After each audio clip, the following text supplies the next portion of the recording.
This is not and will not be America's fight alone. Sticking to his guns, the president reaffirms his opposition to U.S. combat in Iraq. Under pressure, another NFL team removes a star running back from its roster. All in the family. This Maryland couple helps future generations meet today's family life challenges. And path to sainthood. Pope Francis approves the canonization of Sri Lanka's first saint. Those stories and more on EWTN News Nightly for Wednesday, September 17th, 2014.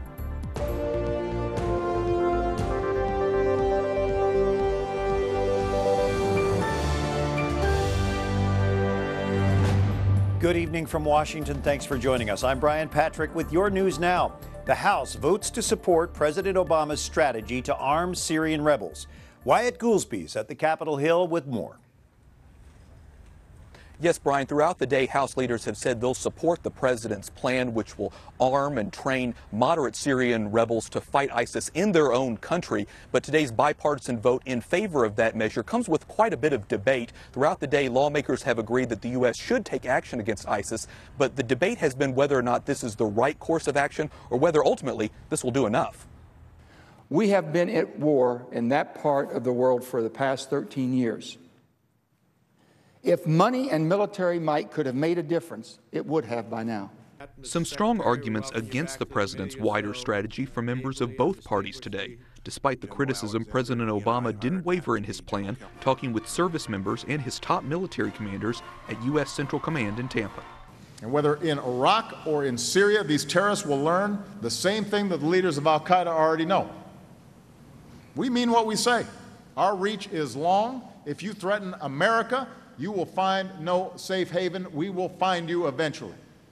The president repeated that the U.S. won't mount a combat mission in Iraq, but rather lead coalition partners to success.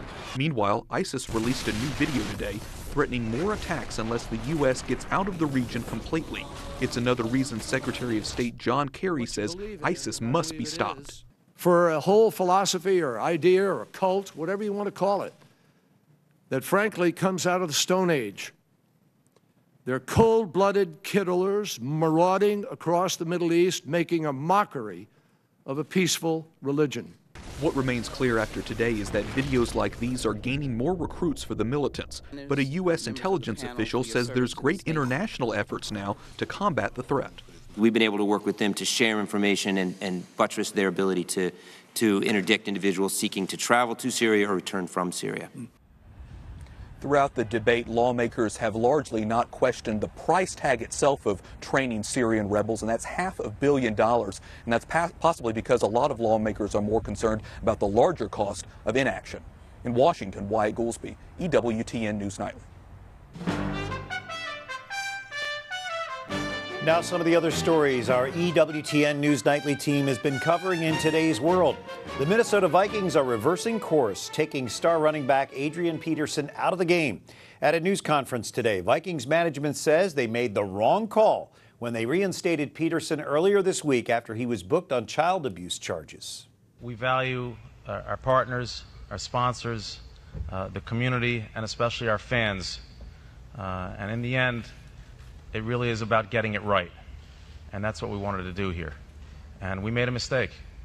And the main thing is we're getting it right. And that's how we came to this decision. The Vikings faced public outcry for letting Peterson stay on the roster.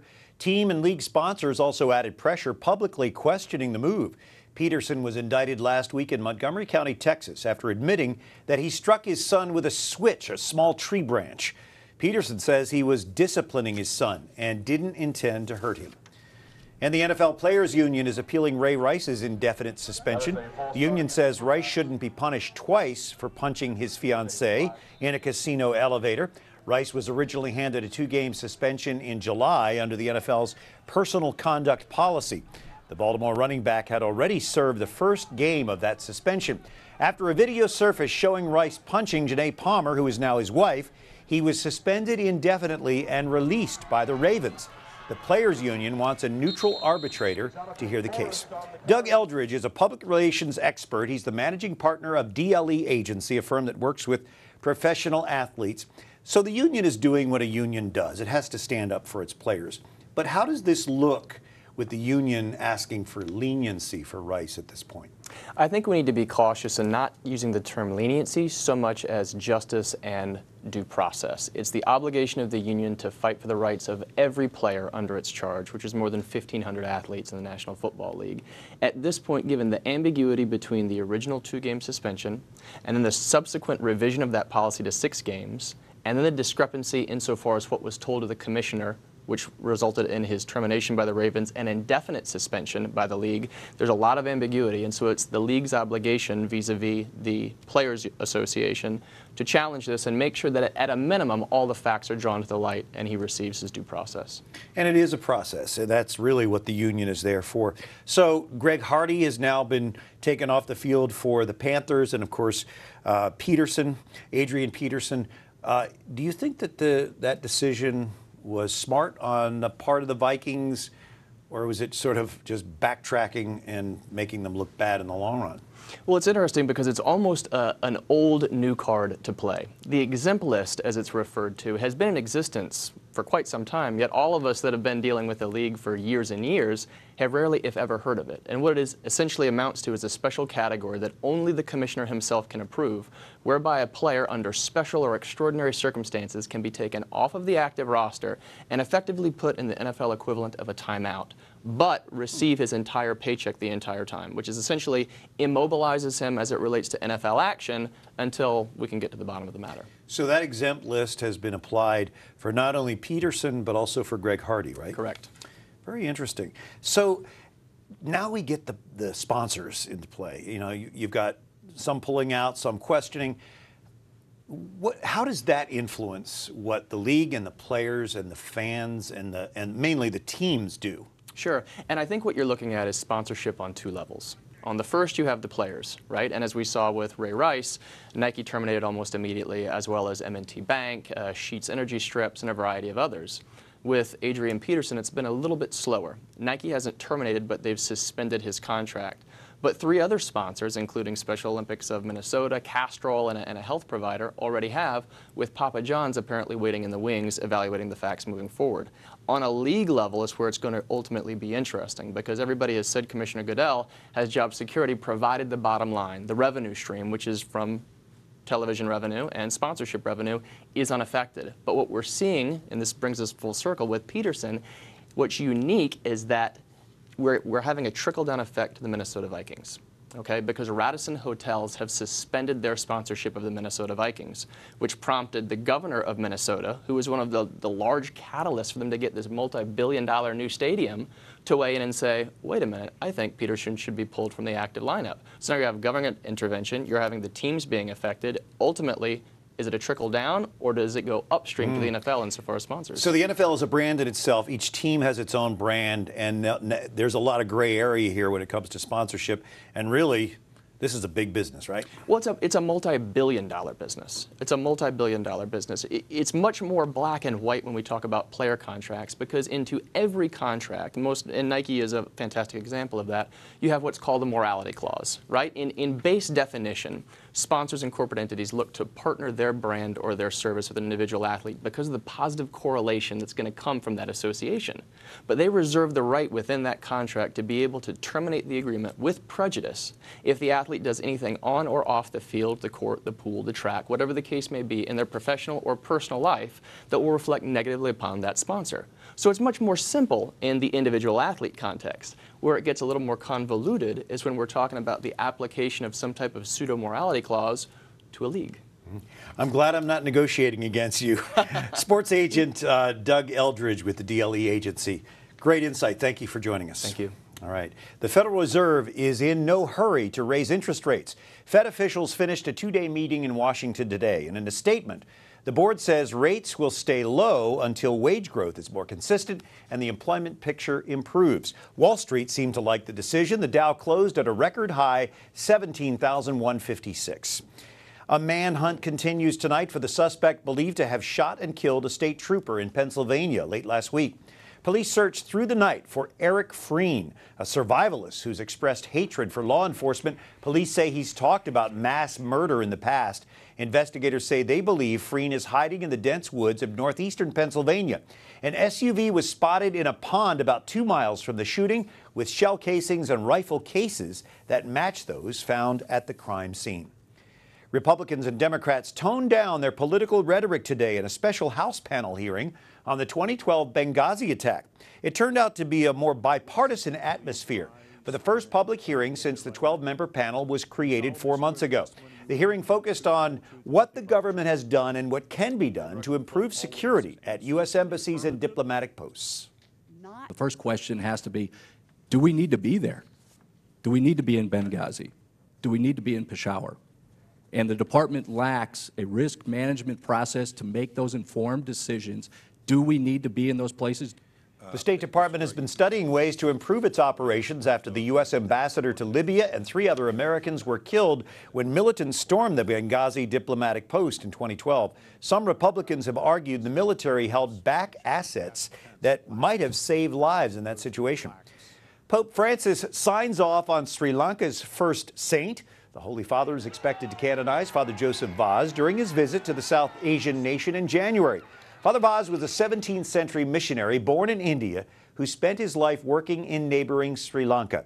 At the time, Catholics there suffered persecution under Dutch colonial rulers. They were Calvinists. Pope Francis is bending the rules in this case, waiving the requirement of a second miracle through his intercession. Normal protocol is for the Vatican to approve 1 miracle for beatification and a second for canonization. The debate about Scottish independence made its way to Vatican City today. Pilgrims from Scotland were attending the Holy Father's general audience. Just like in their home country, in St. Peter's Square, opinions on this issue were divided. I feel there's too many shady areas. It's all if, buts and maybes, not everything's 100%, so I don't think we should be diving into anything that we're not 100% sure on. I think we've got to take control of our own destiny. We've been too long dependent on Westminster. Scotland has never voted Conservative in its life, and therefore I think an independent Scotland will be a more true representation of people governing our own future. It was the final day of campaigning for the independence referendum in Scotland. Opinion polls show the race is too close to call. If Scots vote yes to leave the UK, it will trigger months of negotiations over how to split up. To keep the union together, British leaders have offered Scotland more autonomy to manage its domestic affairs. Results of the vote are expected on Friday. Coming up, we'll introduce you to a couple who sit on a special Vatican panel dedicated to promoting the family, and some tips on how to grow old gracefully.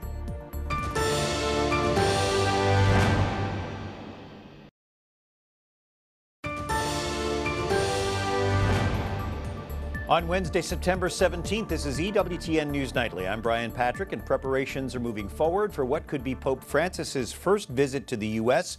for the World Meeting of Families in Philadelphia. Tonight, Jason Calvi introduces us to a Maryland couple playing a key role in that gathering. That's right, Brian. John and Claire Grabowski are one of 30 married couples on the Vatican's Pontifical Council for the Family. That's the group overseeing the World Meeting of Families. So today we're making stuffed peppers. I'm going to do this with the peppers and onions. The Grabowskis have 5 children, ages 28 to 15. They've served on the Vatican Council for the Family since 2009. Last year, they had the chance to meet Pope Francis. Did any words come out of your mouth at this point? Not really. I just smiled.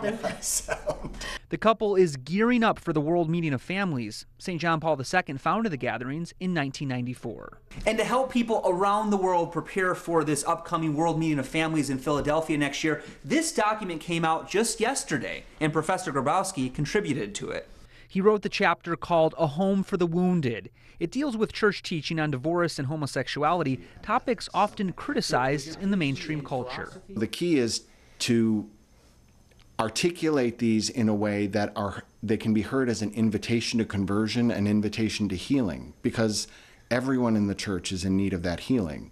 Claire sees a need to go back to the basics and provide support for the faithful. We need people who love marriage, who love family life, to let other people know this is why we were created, and we need to help each other. We can't do it alone. We need to help each other grow in holiness. The meeting comes at a time when the U.S. is grappling with redefining marriage. and divorce is a common occurrence. We're not winning the public political and moral debate right now. How did the early church turn around a very hostile, in fact, a culture that persecuted it through evangelization? Exactly. I think that's our call. But what's their key to a happy marriage and family? A lot of prayer, a lot of repentance. Another practical element, eating dinner together. Thank you for helping me make dinner, hon. And there's plenty of time for families around the world to plan their trip to Philly. You can find out more information at worldmeeting2015.org. Brian? All right, Jason Calvi reporting. Thank you, Jason.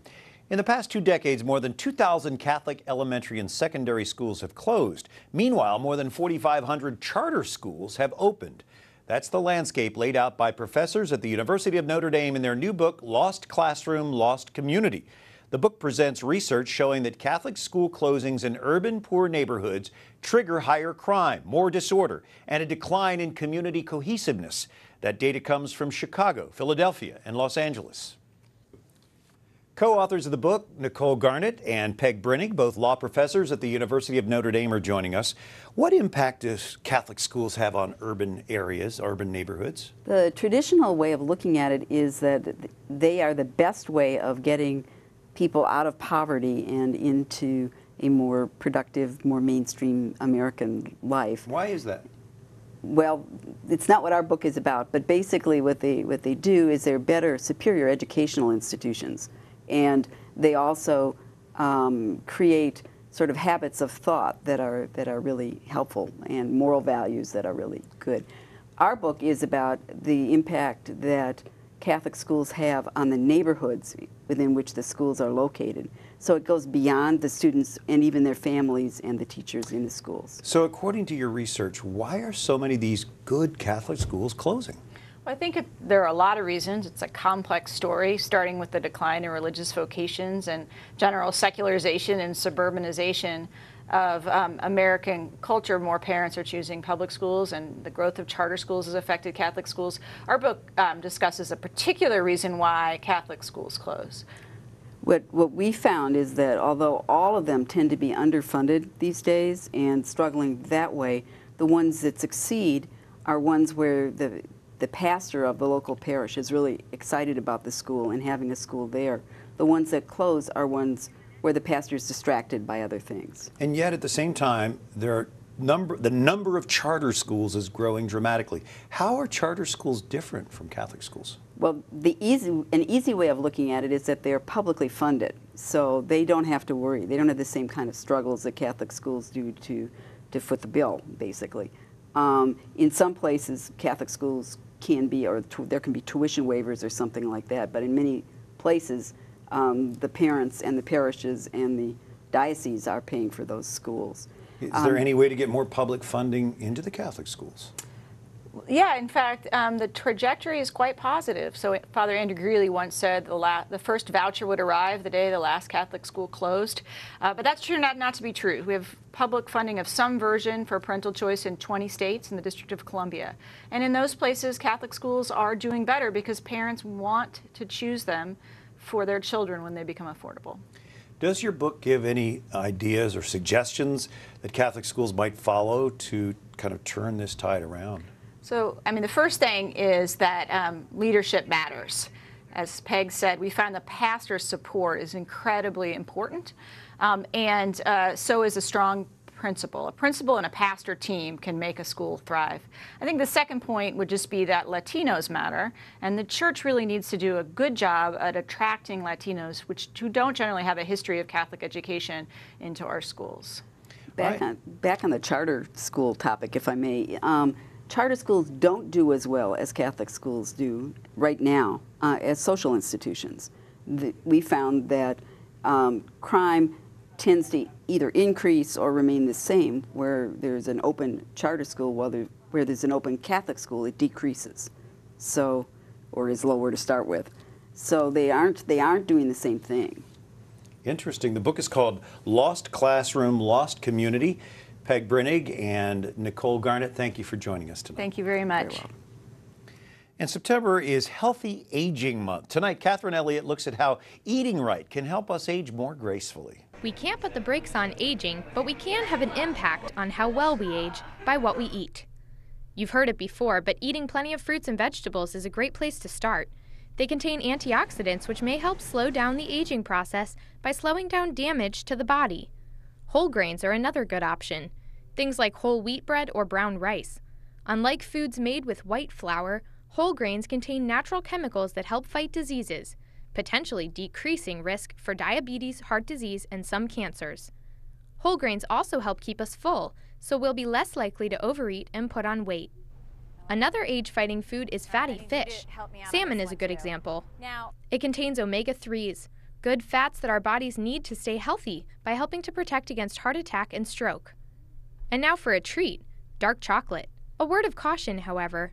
Eat it in moderation and with at least 70% cocoa. Dark chocolate contains antioxidants that are good for the heart, reducing the risk for blood clots. Catherine Elliott, EWTN News Nightly. Up next, will these iconic houseboats soon disappear from India's waterways? And the chopper from the classic movie Easy Rider could be yours for a cool $1 million.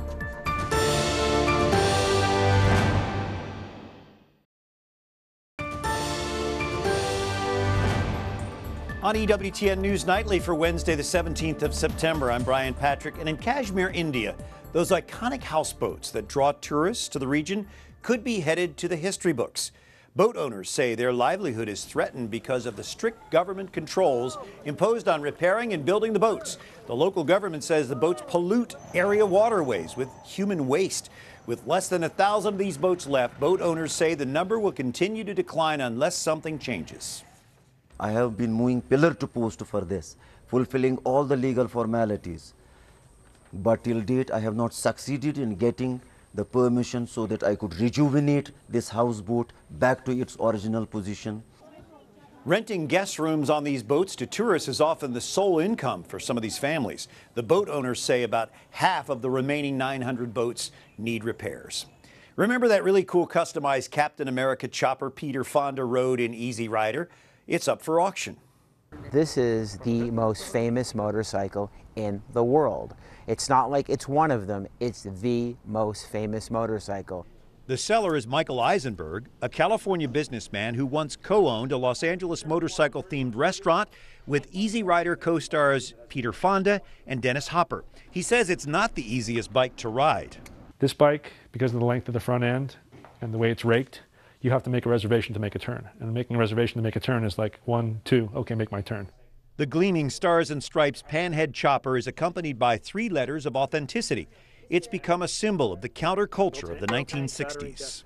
And this is the bike that's the symbol of that born to be wild, get on the motorcycle, blaze the trails. It's the anti-establishment. It's everything about America that was, great in the 60s and the 70s, and it just speaks to that whole world. The bike is expected to bring more than $1 million at auction. Eisenberg says he plans to donate a significant amount of the proceeds to the American Humane Association to honor Fonda's involvement in that organization. And finally tonight, it's a girl. A newborn giant panda is in good condition. At a Chinese animal center, the staff is keeping a close watch on this little guy or girl. She is pink with eyes tightly closed. In about a week, black patches will begin to appear on her skin around her eyes, and in about a month, the baby will look like a small version of her mama. Well, until tomorrow, we encourage you to like us on Facebook, follow us on Twitter, and join us anytime on EWTN's YouTube page. For all of us at EWTN News Nightly, I'm Brian Patrick. Good night and God bless you.